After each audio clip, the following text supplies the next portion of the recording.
Hello बच्चा party, welcome back to maths बना easy. हम पढ़ रहे हैं गणित प्रकाश एनसीईआरटी की न्यू बुक, वहाँ से swapping and grouping. So let us consider some simple expressions having only two terms. तो कुछ टू टर्म्स के हम एक्सप्रेशंस देख रहे हैं। अब स्वैपिंग क्या होता है और ग्रुपिंग क्या होता है, ठीक है। स्वैपिंग क्या होता है, फॉर एग्जाम्पल यहाँ पे दिया हुआ है Madhu is flying a drone from a terrace. तो मधु ड्रोन फ्लाई कर रही है, drone goes 6 metre up and then 4 metre down. तो जो ड्रोन है वो कैसे जा रहा है, वो 6 मीटर ऊपर गया, सो 6 मीटर ऊपर गया एंड देन 4 मीटर नीचे गया, सो 6 माइनस 4 इज इक्वल टू 2। सो ये हमारी इक्वेशन बन जाएगी, ये हमारा एक्सप्रेशन बन जाएगा। So write an expression to show how high the final position of the drone is from the terrace. तो हमें बताना है टेरेस से ड्रोन की फाइनल पोजिशन क्या है। तो हम कैसे बताएंगे, so this will be our equation. So पहले वो ऊपर गया था, सो 6 प्लस में आएगा, देन वो नीचे गया तो 4 माइनस में आया एंड आंसर क्या आया 2। अब इसमें टर्म्स क्या है, हमारी टर्म्स हम कैसे लिखते थे, सब कुछ हमें प्लस में डालना है। सो 6 तो ऑलरेडी प्लस में है, तो 6 एक टर्म हो गई, प्लस माइनस 4 हमारी एक टर्म हो गई, राइट, एंड इक्वल टू 2। ठीक हो गया। अब क्वेश्चन ये आता है क्या हम इन टर्म्स को स्वैप कर सकते हैं आपस में, मतलब क्या 6 की जगह -4 और -4 की जगह हम 6 लिख सकते हैं। सो अगर मैं बोल रही हूँ ड्रोन पहले नीचे गया 4 मीटर एंड फिर वो ऊपर गया 6 मीटर, तो मेरा आंसर क्या आएगा, क्या तो हमारा तब भी आंसर 2 ही आएगा। सो यहाँ पे अब हमारी टर्म्स क्या हो गई, -4 एक टर्म हो गई, हमें सिर्फ एडिशन रखना है बीच में, 6 एक टर्म हो गई और आंसर हमारा आ रहा है 2। ठीक है। सो इस केस में चाहे हम पहले 6 लिखें एंड देन -4 लिखें, क्योंकि हम एडिशन कर रहे हैं, तो चाहे हम पहले 6 एंड देन -4 लिखें या फिर इन दोनों को आपस में स्वैप कर दें। सो -4 आया एंड देन 6 आया, हमारा आंसर सेम ही रहने वाला है। ठीक है। सो इसको बोलते हैं swapping. Swapping does not change the answer of a question, so because it is in addition terms. Addition में स्वैपिंग में आंसर सेम ही रहता है। ठीक है। नाउ यहाँ पे एक क्वेश्चन दिया हुआ है, will this also hold when there are terms having negative numbers as well. So क्या ये तब भी सही रहेगा जब हमारे पास नेगेटिव नंबर्स होंगे। तो सोचते हैं कि हम पहले ड्रोन नीचे गया 2 मीटर एंड फिर से नीचे गया 4 मीटर, तो हमारा आंसर क्या आएगा, -6, राइट। और इसमें टर्म्स क्या हो गई हमारी, -2 एक टर्म हो गई, प्लस -4 एक टर्म हो गई। टर्म्स कब होती हैं, जब हमें एडिशन में लिखना होता है और हमें आंसर मिल रहा है -6। अब मैं रिवर्स कर देती हूँ, पहले ड्रोन गया -4 मीटर नीचे एंड फिर वो गया -2 मीटर नीचे, इसका भी हमारा आंसर -6 ही आएगा।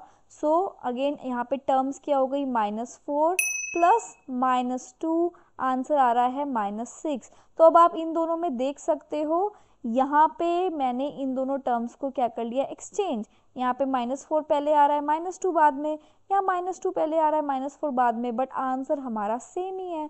सो नेगेटिव के लिए भी ये एकदम ट्रू है। ठीक हो गया।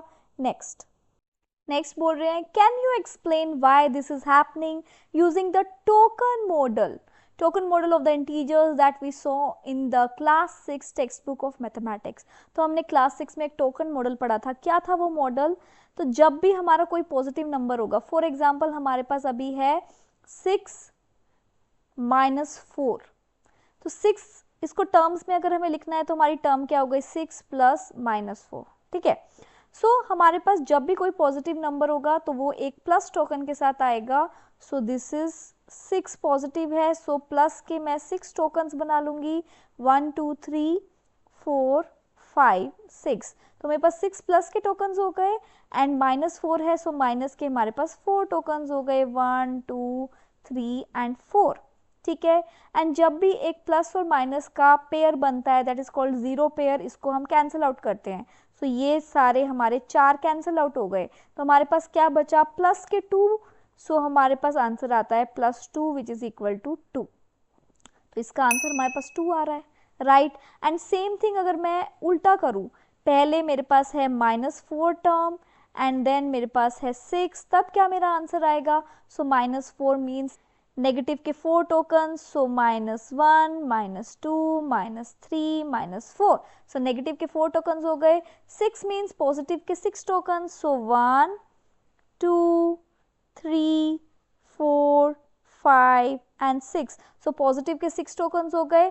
अब हम इनको कैंसिल आउट करते हैं। So this is a 0 pair cancel out, 0 pair cancel out, 0 pair cancel out, 0 pair cancel out. Again मेरे पास आंसर क्या आया, मेरे पास आंसर 2 ही आया।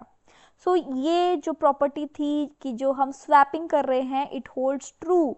we have shown it using the token model also. so token model में आपको बस tokens बना के सेम चीज को एक्सप्लेन करना है। तो आगे भी आएंगे कि टोकन मॉडल से कैसे करना है। तो सेम आपके पास जो भी प्लस है नंबर में, उनके प्लस टोकन्स बनाओ, जो भी माइनस है उनके माइनस टोकन्स बनाओ, एंड एक प्लस और माइनस आपस में कैंसिल आउट हो जाता है। ऐसे आप इनको सॉल्व करके दिखा सकते हो। इससे हमें पता चलता है कि स्वैपिंग से कोई वैल्यू चेंज नहीं होती। सो अगर मैं पहले टर्म 1 लूं और फिर टर्म 2 लूं, और इसमें मैं पहले टर्म 2 लूं और फिर टर्म 1 लूं, अगर मैं एडिशन कर रही हूं इनका, तो मेरे पास आंसर सेम ही आएगा। So the value does not change. So यहाँ पे लिखा है does not change the value. ठीक है, अब यहाँ पे 3 टर्म्स की एक्सप्रेशन देख रहे हैं, 3 टर्म्स हैं इसमें। सो ये हमारा एक्सप्रेशन है, पहले इसको टर्म्स की फॉर्म में लिख लेते हैं। सो 3 टर्म्स हो गई, एक हो गई -7 प्लस एक हो गई 10 प्लस एक हो गई -11। ठीक है, पहले इन दोनों को ले लिया साथ में। सो इन दोनों की ग्रुपिंग कर रहे हैं, अब हम ग्रुपिंग पढ़ रहे हैं। सो इन दोनों की ग्रुपिंग साथ में की तो -7 प्लस 10 हमारे पास आएगा 3। So it is 3 plus -11। So 3 plus -11 कितना हो गया, -8। ठीक है, अब नेक्स्ट में मैंने क्या किया, पहले हमने इन दोनों की ग्रुपिंग की। सो इट इज -7 प्लस 10 -11 की ग्रुपिंग करके कितना मिलेगा, -1 मिलेगा। So -7 -1 will be equal to -8। So again हमें आंसर सेम मिल रहा है, इसमें भी -8 मिला, इसमें भी -8 मिला।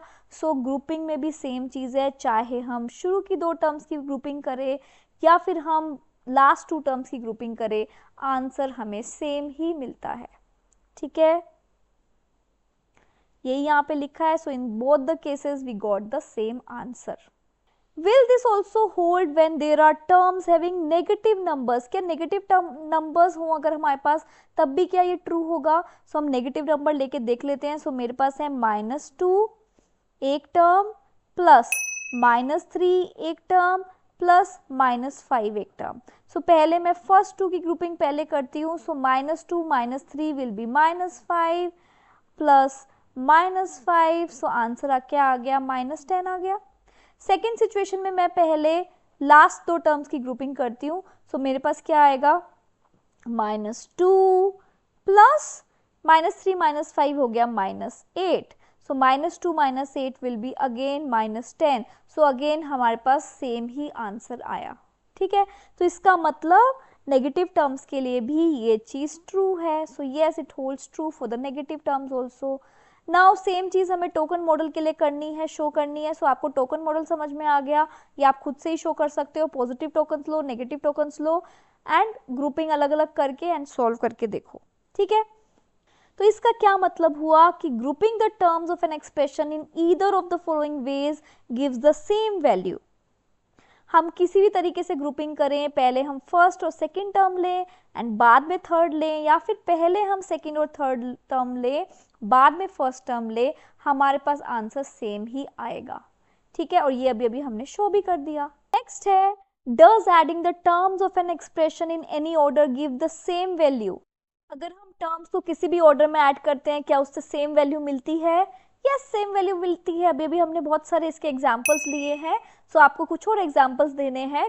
Consider the expressions for more than 3 term. 3 term से ज़्यादा हमें एक्सप्रेशंस लेने हैं, तो आप ले सकते हो जैसे -2 ले लिया, +4 ले लिया, +-3 ले लिया, +-6 ले लिया, एंड देन आप अलग अलग तरीके से इनको ग्रुपिंग करो, इनका ऑर्डर आगे पीछे करो एंड आप दिखा सकते हो कि इससे कोई फर्क नहीं पड़ रहा। एंड देन सेम क्वेश्चन है, टोकन मॉडल से हमें करना है। सो टोकन मॉडल आपको समझ में आ गया, टोकन लो पॉजिटिव के, टोकन लो नेगेटिव के, एंड सेम चीज आप एक्सप्लेन कर सकते हो, सेम ही चीज है। ठीक है, so addition of the terms in any order gives the same value. Addition of terms किसी भी ऑर्डर में करते हैं, हमें सेम वैल्यू ही मिलती है। नेक्स्ट है, let us consider the expressions having multiplication and division. अब मल्टीप्लिकेशन और डिवीजन वाले एक्सप्रेशंस देखते हैं। ऐसे केसेस में हमें सबसे पहले टर्म्स को इवैल्यूएट करना होता है, ठीक है। सो अब आपको याद होगा कि मल्टीप्लिकेशन और डिवीजन में हम पहले टर्म्स कैसे बनाते हैं।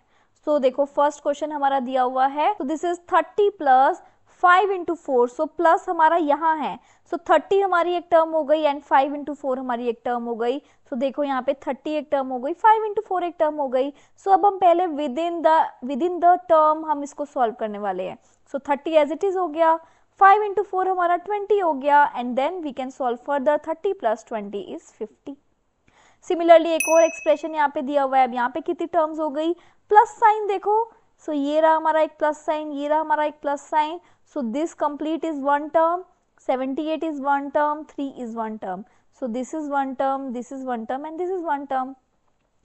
इसको हम सॉल्व कैसे करेंगे, सो पहले हम इसको सॉल्व करते हैं, 5 into 3 plus 2, so 5 into 3 plus 2 will be 5, so 5 into 5 will be 25, सो हमारी फर्स्ट टर्म हो गई 25 प्लस सेकेंड टर्म क्या है, 7 इंटू 8, 7 इंटू 8 क्या होता है 56, सो हमारी सेकेंड टर्म हो गई 56 प्लस थर्ड टर्म तो हमारी 3 है ही। अब इन टर्म्स को ऐड कर दो, आपके पास आंसर आ जाएगा 84, तो ये हो गया हमारा आंसर, ठीक है। तो जब भी मल्टीप्लिकेशन और डिवीजन होगा आपको सबसे पहले विद इन द टर्म आपको सॉल्व करना है, ठीक है। नेक्स्ट क्वेश्चन है, Manasa is adding a long list of numbers. Manasa बहुत ही लंबी लिस्ट नंबर्स की ऐड कर रही है। She took her 5 minutes to add all of them and got the answer 11749। तो उसने 5 मिनट में ये सारे नंबर्स को ऐड किया और उसको आंसर क्या मिला, 11749।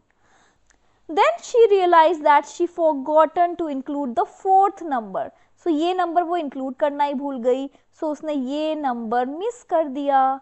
Does she have to start all over again? क्या उसको फिर से सारे नंबर्स ऐड करने पड़ेंगे? तो देखो उसने क्या क्या नंबर्स ऐड करे हैं, उसने ये ऐड कर लिया, ये कर लिया, ये कर लिया, ये कर लिया। इन चारों नंबर्स का जो रिजल्ट है वो है ये नंबर। अब क्या हमें सारे फिर से ऐड करने की ज़रूरत है? बिल्कुल ज़रूरत नहीं है, हम जस्ट ये जो मिसिंग नंबर है वो इसमें ऐड कर देंगे तो हमें आंसर मिल जाएगा। सो इसको इसमें ऐड कर दो, क्या हमें आंसर मिल रहा है, 9 + 5 इज़ 14, सो ये ऊपर 1 हो गया, ये बन गया हमारा 10, सो ये हो गया 8, 9 + 1 इज़ 10, ये हो गया हमारा 2, ठीक है। सो ये हमें आंसर मिल गया 20,804। सो हमें सारे ऐड करने की ज़रूरत नहीं पड़ी, हमने सिर्फ मिसिंग नंबर को ऐड किया। नेक्स्ट है, हमने स्वैपिंग पढ़ लिया, हमने ग्रुपिंग पढ़ लिया। स्वैपिंग को मैथमेटिक्स टर्म में एक नाम दिया गया है कम्यूटेटिव प्रॉपर्टी। सो जो हम स्वैप करते हैं मतलब a + b = b + a, इसको बोलते हैं कम्यूटेटिव प्रॉपर्टी, ठीक है। तो आगे से हम स्वैपिंग नहीं बोलेंगे, हम बोलेंगे कम्यूटेटिव प्रॉपर्टी। ग्रुपिंग को भी एक नाम दिया गया है एसोसिएटिव प्रॉपर्टी। तो जब हम ग्रुप कर रहे हैं a + b + c, ये हमने ग्रुप बना दिया = a + b + c, ठीक है, इसको बोलेंगे associative property. Swapping the order of things in everyday life. Everyday life में क्या हम चीज़ों को स्वैप कर सकते हैं? So Mansa is going outside to play. Mansa बाहर खेलने जा रही थी। Her mother says wear your hat and shoes. अपनी हैट और शूज़ पहन लो, उसके मम्मा ने बोला। अब उसने क्या किया, वो क्या करेगी, पहले हैट पहनेगी या पहले शूज़ पहनेगी, कोई फ़र्क पड़ेगा? अब वो चाहे पहले हैट पहने या चाहे पहले शूज़ पहने, वो ऐसे ही दिखने वाली है, सो कोई फ़र्क नहीं पड़ेगा। नाउ एक डिफरेंट सिनेरियो ले लेते हैं। मानसा की मम्मा ने बोला wear your socks and shoes. अब वो क्या पहले पहनेगी, क्या वो पहले सॉक्स पहनेगी और फिर शूज़ पहनेगी? करेक्ट, उसको पहले सॉक्स पहनना है एंड फिर उसको शूज़ पहनना है। अगर उसने पहले शूज़ पहना और फिर सॉक्स पहना तो ये बहुत ही अजीब दिखेगा एंड ये बिल्कुल ही गलत है, ठीक है। तो एवरीडे लाइफ में हम हर जगह स्वैपिंग यूज़ नहीं कर सकते, डिपेंड करता है सिचुएशन टू सिचुएशन कि हम स्वैपिंग यूज़ कर सकते हैं कि नहीं। सो आई होप आपको ये टॉपिक अच्छे से समझ में आ गया होगा। नेक्स्ट वीडियो में हम स्टार्ट करेंगे, कुछ और एक्सप्रेशंस दिए हुए हैं उनको और कुछ बहुत सारे एग्जाम्पल्स दिए हुए हैं वो हम सॉल्व करेंगे। तब तक के लिए bye bye, take care, stay motivated and keep smiling.